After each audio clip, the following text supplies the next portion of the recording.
Hello, all. You are listening or watching to the Bible reading series from And Why. Today's will be Genesis 23, King James Version. If you have not watched the first episode, please do so. There is a disclaimer there, for at least watch it for that. But without further ado, we begin with the Lord's Prayer, Matthew 6, 9 through 13. After this manner, therefore, pray ye. Our Father, which art in heaven, hallowed be thy name. Thy kingdom come, thy will be done in earth, as it is in heaven. Give us this day our daily bread, and forgive us our debts, as we forgive our debtors. Lead us not into temptation, but deliver us from evil. For thine is the kingdom, and the power, and the glory, forever. Amen. Genesis 23, King James Version. Header is death and burial of Sarah. And Sarah was 107 and 20 years old. These were the years of the life of Sarah. And Sarah died in Kiriath Arba, the same as Hebron in the land of Canaan. And Abraham came to mourn for Sarah and to weep for her. And Abraham stood up from before his dead and spake unto the sons of Cheth, saying, I am a stranger and a sojourner with you. Give me a possession of a burying place with you, that I may bury my dead out of my sight. And the children of Cheth answered Abraham, saying unto him, Hear us, my lord. Thou art a mighty prince among us. In the choice of our sepulchres bury thy dead. None of us shall withhold from thee his sepulchre, but that thou mayest bury thy dead. And Abraham stood up and bowed himself to the people of the land, even to the children of Cheth. And he communed with them, saying, If it be your mind that I should bury my dead out of my sight, hear me and entreat from me to Ephron, the son of Zohar, that he may give me the cave of Machpelah, which he hath, which is in the end of his field, for as much money as it is worth, he shall give it to me for a possession of a burying place amongst you. And Ephron dwelt among the children of Cheth. And Ephron the Hittite answered Abraham in the audience of the children of Cheth, even of all that went in at the gate of his city, saying, Nay, my lord, hear me. The field give I thee, and the cave that is therein, I give it thee. In the presence of the sons of my people give I it thee. Bury thy dead. And Abraham bowed down himself before the people of the land. And he spake unto Ephron in the audience of the people of the land, saying, But if thou wilt give it, I pray thee, hear me. I will give thee money for the field. Take it of me, and I will bury my dead there. And Ephron answered Abraham, saying unto him, My lord, hearken unto me. The land is worth 400 shekels of silver. What is that betwixt me and thee? Bury therefore thy dead. And Abraham hearkened unto Ephron, and Abraham weighed to Ephron the silver, which he had named in the audience of the sons of Cheth, 400 shekels of silver, current money with the merchant. And the field of Ephron, which was in Machpelah, which was before Mamre, the field, and the cave which was therein, and all the trees that were in the field, that were in all the borders around about, were made sure. Unto Abraham for a possession in the presence of the field of Cheth, before all that went in at the gate of his city. And after this, Abraham buried Sarah, his wife, in the cave of the field of Machpelah, before Mamre, the same as Hebron, in the land of Canaan. And the field and the cave that is therein were made sure unto Abraham for a possession of a burying place by the sons of Cheth. That ends the reading portion. Small overview. Sarah passes away, and Abraham is mourning that, and this is in the land of Cheth. I know that it's spelled with a H, but it is pronounced with a K, if I'm not mistaken, which is interesting that this word means terror. So the sons of terror. He is before the sons of terror. And he requests for a man named Ephron, which is apparently, a fawn-like person if the name means anything about his character. So he comes in front of all the people of this land. And I say this land because we're going to get to where this is exactly, and there's going to be some disagreement, I guess. But he requests to buy a burying place, and they offer up to him freely this land. And Abraham denies it, and he requests for a price point. And Ephron finally gives in and says 400 shekels of silver, but what is that between the two of us? Right? Now, we'll get to how much that actually is shortly, to what we can understand at this point of that time frame. But he buries her in this cave, Machpelah, which is, what it means is double. And there are 2 caves, apparently, double or a portion. The location of a burial cave for the patriarchs near Hebron, which is interesting, but we'll get to the commentary now. Excuse me. And the life of Sarah was 100 years and 20 years and 7 years. This is now worded a little bit differently than the Masoretic. And the comment here, the reason that the word years was written after every digit is to tell you that every digit is to be expounded upon individually. When she was 100 years old, she was like 20-year-old regarding sin.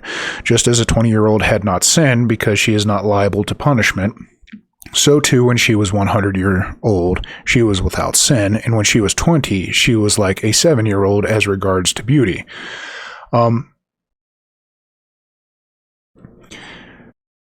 sure what to think of this had not sinned regarding all things, but however, that is the way that it is being read here. The reason why it has 100 years, 20 years, and 7 years. So she's 127 years old when she passes away. But in the comment here, it is intentionally spoken this way in the Septuagint because each one denotes something specific about Sarah. The years of the life of Sarah, all of them equally good. So the very end of this, I guess this is the comment here is essentially saying the years of Sarah were good, and she was beautiful, and she was a good person, even up to this age. Sarah died in Kiriath Arba, which is Hebron, in the land of Canaan, and Abraham came to eulogize Sarah and to bewail her. So, there is this name of a place, and this follow-on, it says, which is Hebron, but I find that even interesting that they would need to necessitate saying which it is Hebron. Why not just call it Hebron? However, we'll go to the comment. Literal. So the literal interpretation of Kiriath Arba, which Kiriath is city, and Arba is 4. So, and a better way, and there's commentary that I read, it's even more literal to say the city of 4. The here is not actually there, or no, it is there. Excuse me. The city of the 4 is the correct one, because in Hebrew, and this is why I had it backwards in my head, the is never before a person's name. So, this is the city of 4. For what? We're not so sure, so it goes on, so named because of the 4 giants who were there, Ahiman, Sheshai, Talmai, and their father. That is one. Another explanation is because of the 4 couples that were buried there, man and wife. It labels Adam and Eve, Abraham and Sarah, Isaac and Rebekah, and Jacob and Leah. this is interesting because I'm not sure exactly how they know that Adam and Eve were buried there. However, I do believe that the three couples are buried there. So for me, it seems a little bit more understandable for this argument of the giants. However, we're going to get to a little bit more of a literal thing here. I'm not so sure that which is Hebron is necessarily true. But so I read a couple articles on this, and there's several arguments to be made. This one here says that there is what's called a gloss, and it only happens in certain areas, and it's not always or there's one instance where Kiryat Arba or Kiryat Arba has it. And what I mean by a gloss, and what he means by a gloss, is like a hyphenated the Kiryat Arba, the father of the giants, is an example, but it happens twice here, and it's interesting that, like I said, it's interesting that it even does this. The same as Hebron in the land of Canaan. Now this is the Masoretic, but it says the same as Hebron in the land of Canaan. In the Septuagint, Kiryat Arba, which is Hebron, and then at the very end here, which is Hebron, sometimes would be like hyphenated in this. And what it is potentially a scholarly, when the scribes were writing this down, they were attempting to reference the place in which this is, because it wasn't on a map. Apparently, at that time, it wasn't a recognized area. It's still not technically a recognized area, but the argument on this is that it kind of became like a tradition that these two things are the same, and that they should just be considered as such. So Kiryat Arba is Hebron, but is it? So the conflation, this is a good example here. So Sarah died in Kiryat Arba, that is Hebron. Humta Kiryat Arba, that is Hebron. Notice how it has this addition, as if it's not its own place. It should just be called Hebron. So it's kind of I kind of agree with this author in part that it isn't smooth in its reading, and the consequence, I guess, is not necessarily huge. We know where the burial place is, so this location is known.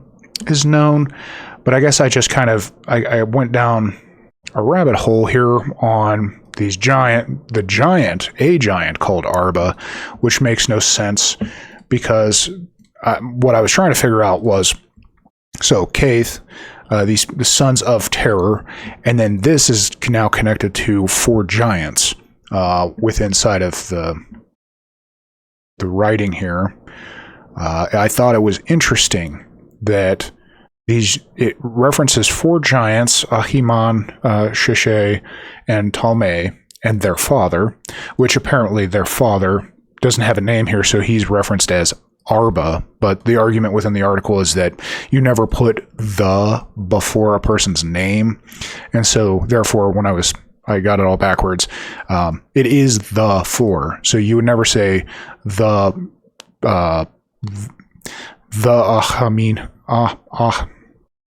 Ahiman. You would never say that. You would never say the Abraham. You would never say the Sarah. So it doesn't make any sense that it would say the city of the Arba, this individual. So I do think that it has some reference to four somethings. I'm not sure what. Maybe it's four cities, and I try to connect maybe a couple cities that are localized to that. Which there's Bethlehem, there's Jerusalem, there's several large cities, so it may have just been a connecting point between those cities, in my opinion.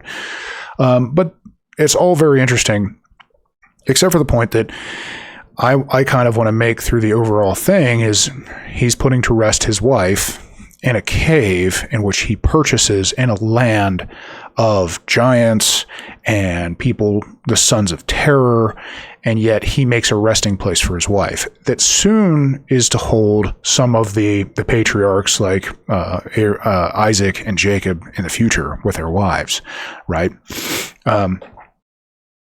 That is my point to it, is that it is a place in which it is tumultuous in my estimation. So anyways, moving forward, and Abraham came from Beersheba. So he's coming from the south up into this land of Hebron or Kiriath Arba, to eulogize Sarah, to bewail her. To account of Sarah's demise was juxtaposed to the binding of Isaac, because as a result of the news of the binding that her son was prepared for slaughter and was almost slaughtered, her soul flew out of her and she died.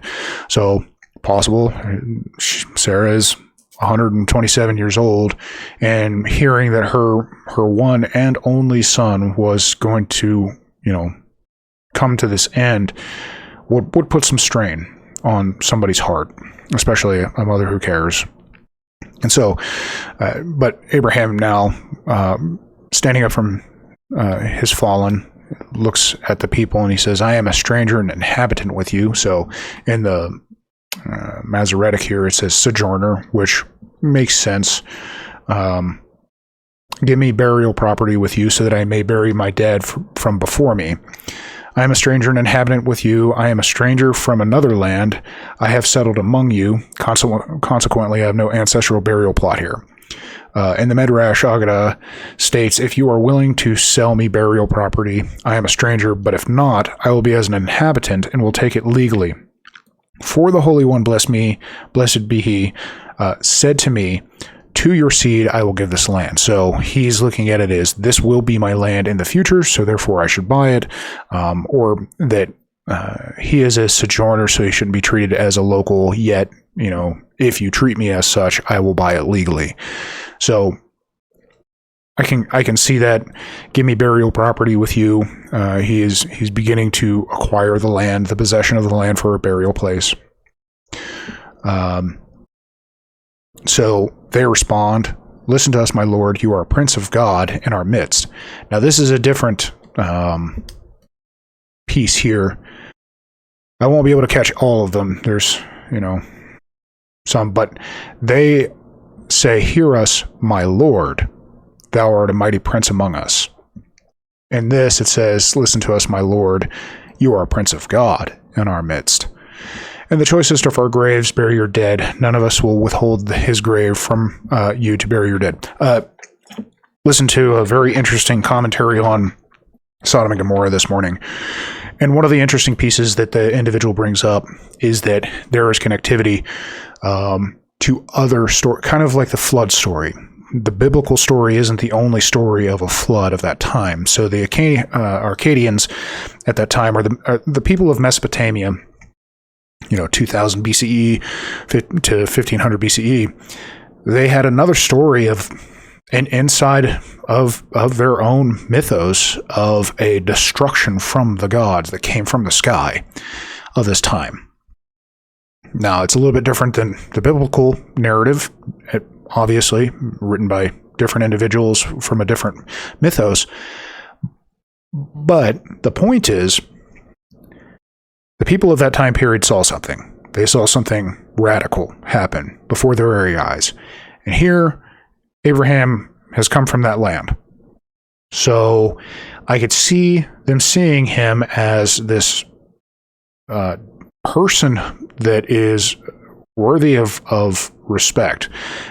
If I had a map of it, the suspected location of Sodom and Gomorrah is south, near Beersheba,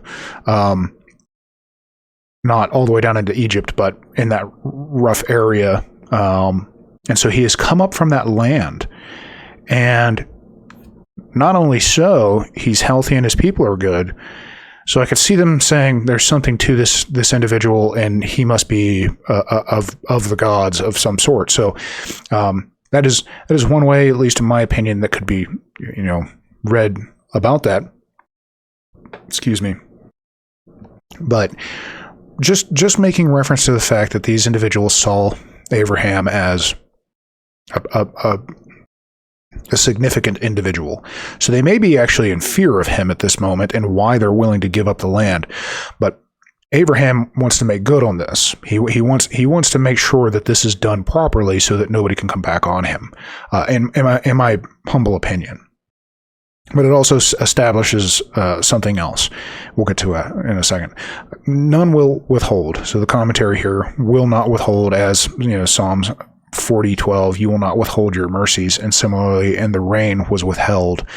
So just the word there, they're just ensuring that the word withhold, his grave from you to bury your dead. We're not gonna do that. Is properly stated. And he spoke with them, saying, if it is your will that I bury my dead from before me, listen to me and entreat for me to Ephron, the son of Zohar. Your will. So just a statement of your desire. If it is your desire, your will, that I bury my dead from before me. So if you are in agreement with that, listen to me and entreat for me to Ephron, the son of Zohar.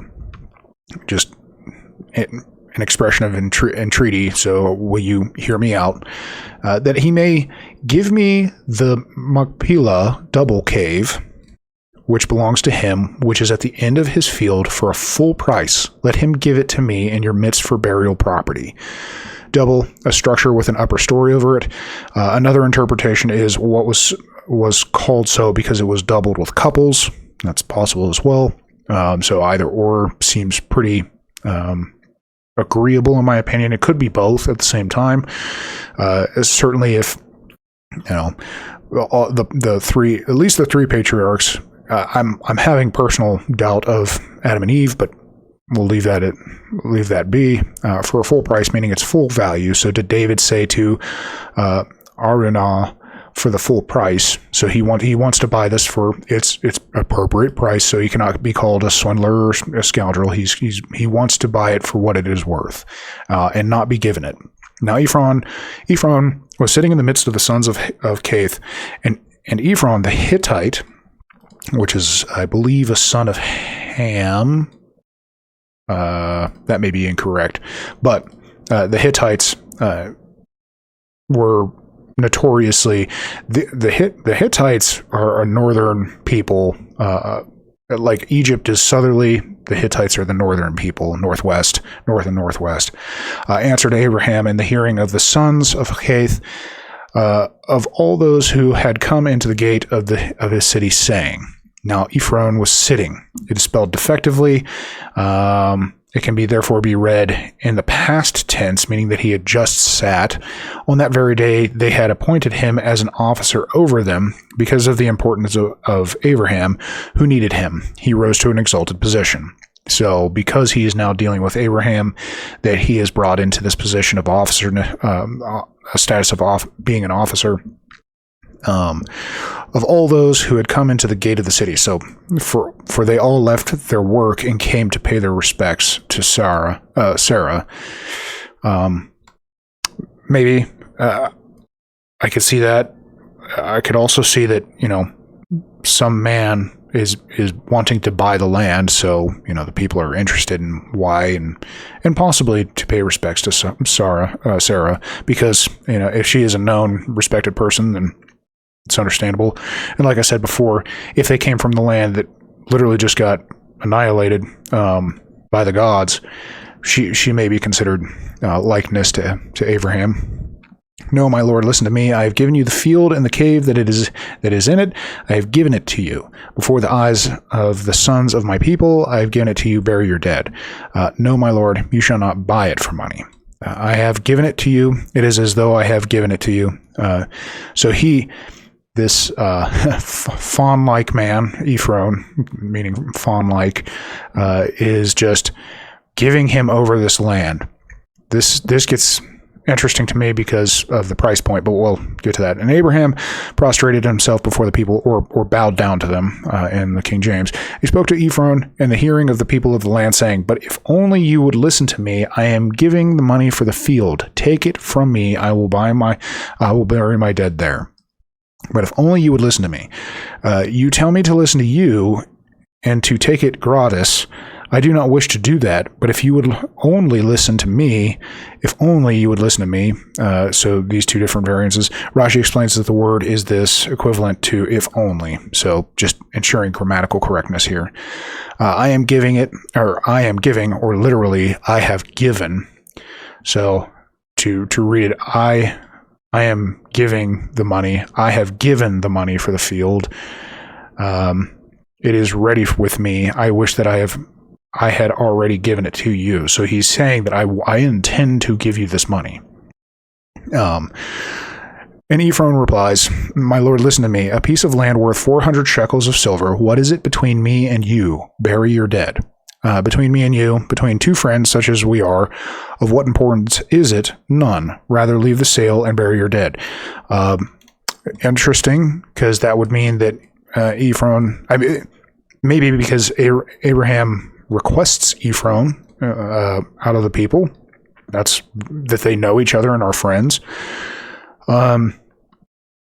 So this 400 shekels, finally get to the meat and potatoes here of the purchase. So I read an article. I'm not so sure how accurate it is, but it's interesting. It's diggingupthebible.com. But I read this whole thing, and it finally got to a point where I hope I'm in the right one here. This is a beautiful picture of, or sketching of Abraham burying his wife in the tomb here. But let me get all the way to the bottom here. Oh, wait, nope. Overpay. There it is. Sorry, wrong article. Did Abraham overpay for the cave of Machpelah? By Rabbi Tuli Weiss. And this is from the IsraelBible.com. He makes this interesting comment. There's always a fascination with numbers, apparently, in the culture. And apparently their names are 5, and the middle letter, this Reich, is the middle letter, and it equals 5, so it comes out to 200, and something, and so 400. So there's like a mathematical equation between the two names and how 400 comes up. It seems non-consequential. The part that I found more interesting, that 400 seems maybe not worth a whole lot. And even today, so 10 pounds of silver is worth, so this 400 shekels equals to about 10 pounds of silver is worth about $3,500, which is still a significant amount. Yeah, the equivalent is 11.33 grams per shekel, per unit, excuse me. And so a professor, Robert Stieglitz, and this Zilla Eshel, an expert on the ancient use of silver, would be worth $624,000 today. If that's true, let's just say that if that is true, we'll do both sides here. If that is true, this statement seems rather suspicious to me. My lord, listen to me. A piece of land worth $600,000. What is it between me and you? Bury your dead. Who's giving land that's worth $600,000 to somebody just randomly over friendship? Seems unusual, and maybe that's why Abraham is attempting to purchase it, because later on, if it wasn't purchased, they could argue whether or not it was a plot of land that was actually his and that his wife was buried there. It's one thing. Or it's not worth a whole lot. This 400 shekels isn't much. However, 1,000 shekels was given to Abraham and Sarah for what happened between him and Abimelech earlier on, which was considered a significant portion to cover the eyes to prove his worth. So I'm tended to think that this 400 shekels of silver isn't just some, arbitrary small amount. To literally be saying, what is it between me and you? Or, what does it say? Betwixt, a good word. What is it that betwixt me and thee? Bury therefore thy dead.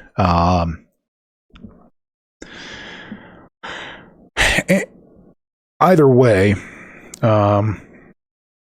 Abraham is an honest man, and he is not about to just take that. So I guess maybe I'm reading into it that this fawn-like man who is in the people of terror and possible giants, and he's this small person, and he's like, oh yeah, just take it. It's nothing to me, And Abraham's like, nah, that's not how we're doing this. I'm buying the land. And so Abraham weighed out Ephron, spelled without a vab, because he promised much but did not do even a little. He promised the cave as a gift but took a great deal of money for it. So even in this, it's saying that this is a great deal of money. For he took from him large shekels, centenaria worth 100 smaller shekels, as it is stated, accepted by the merchant, i.e. they are accepted as full shekel everywhere, for some places have large shekels, centenaries, or centeniers, in Old French, 100 unit weights. So this statement here, and Abraham listened to Ephron, and Abraham weighed out to Ephron the silver that he had named in the hearing of the sons of Heth. So he is before people. He counts out the money, and it is accepted by the merchant. So it is weighed an account of what it is worth. And so the field of Ephron, which was in Machpelah, facing Mamre, was established as Abraham's possession. This included the field and the cave that was in it, and all the trees that were in the field, which were within its entire border around. So he bought the whole thing. This wasn't just buying a cave. He bought the property. He's buying property. The field of Ephron was established. It arose. It experienced an elevation, for it left the possession of a simple person, or a fawn-like person, if you want to keep with the idea of this individual. Ephron went to the possession of a king. The simple meaning of the verse is, and the field and the cave that was within it, and all the trees were established to Abraham a possession. So he bought this land in front of, the people of terror. And it was to Abraham a possession before the eyes of the sons of Cath, in the presence of all who had come within the gate of his city. In the presence of all who had come within the gate of the city, in the midst of them all, in the presence of all, he sold it to him. So he's established this. Why I went so in depth with this, the naming of people and the giants and everything, it, in my mind, makes me think of how God deals with death. He comes in, he says, no, I am purchasing this. I am purchasing this land. This will be mine, and it will be established as a good place.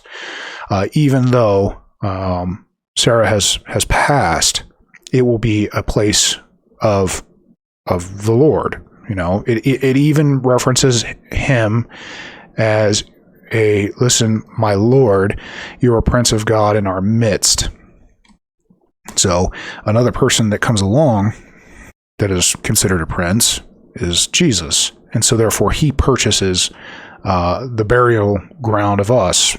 I know that it may seem literal, but hopefully you see the connections that I'm kind of starting to see, is that, this story is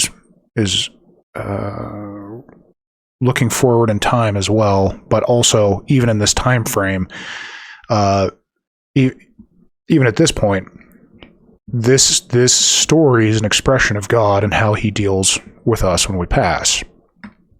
So, and the field and the cave within it were established to Abraham a burial property, purchased from the sons of terror. So hopefully this gives a little bit of peace, a little bit of a blessing to you. It has much more in it than I'm sure I'm even giving it credit to. Don't want to belabor this video, so I will end it and say thank you so much for listening till the end, and look forward to seeing you next time. Thank you.